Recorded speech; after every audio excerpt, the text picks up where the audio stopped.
Good morning students. आज हम पढ़ेंगे 15वीं तथा 16वीं शताब्दी में सल्तनत अर्थात सल्तनत काल जो था उसमें 15वीं और 16वीं शताब्दी में क्या क्या परिवर्तन हुए। तो देखिए तालिका एक को फिर से देखें, आप पाएंगे कि तुगलक वंश के बाद 1526 तक दिल्ली तथा आगरा पर सैयद तथा लोधी वंशों का राज्य रहा। अर्थात 1526 तक ये जो शासन काल है ये इन राजवंशों का रहा है। तब तक जौनपुर, बंगाल, मालवा, गुजरात, राजस्थान तथा पूरे दक्षिण भारत में स्वतंत्र शासक उठ खड़े हुए थे। उनकी राजधानियां समृद्ध थी और राज्य फल फूल रहे थे। इसी काल में अफगान तथा राजपूतों जैसे नए शासक समूह भी उभरे। इस काल में स्थापित राज्यों में से कुछ छोटे तो थे पर शक्तिशाली थे और उनका शासन बहुत ही कुशल तथा सुव्यवस्थित तरीके से चल रहा था। अर्थात जो छोटे छोटे शासन काल मतलब जो राज्य थे उनका जो शासन था वो अच्छी तरीके से चल रहा था। शेरशाह सूरी 1540 से 1545 ने बिहार में अपने चाचा के एक छोटे से इलाके के प्रबंधक के रूप में काम करना शुरू किया था और आगे चलकर उसने इसकी उन्नति की। मुगल सम्राट हुमायूं 1530 से 1540, 1555 से 1556 तक को चुनौती दी। अर्थात जो हुमायूं था उसको उसने 1539 और 1540 में हराया था। 1539 में चौसा का युद्ध और 1540 में कन्नौज या बिलग्राम का युद्ध, ये दोनों युद्ध शेरशाह सूरी ने जीते थे। इसके बाद में शेरशाह सूरी ने दिल्ली पर अधिकार करके स्वयं अपना राजवंश स्थापित किया। सूरवंश ने केवल 15 वर्ष 1540 से 1555 तक शासन किया और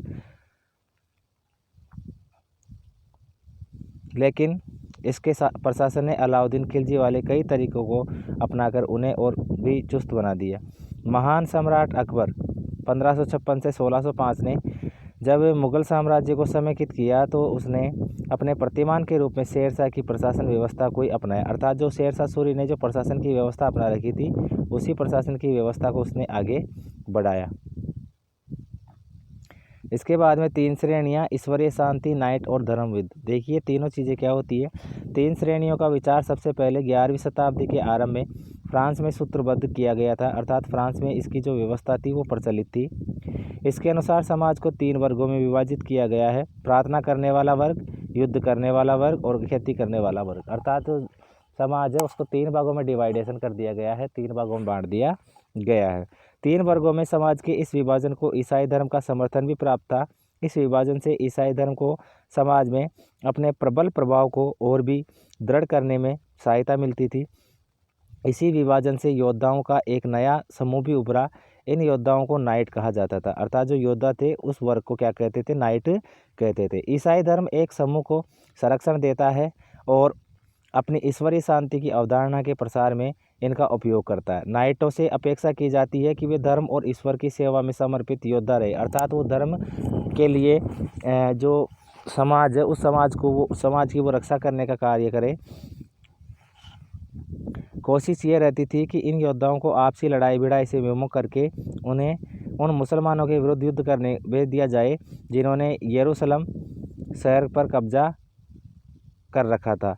इस प्रयत्न के परिणाम स्वरूप सैनिक अभियानों की एक श्रृंखला चली जिसे क्रूसेड या धर्म युद्ध कहा जाता है।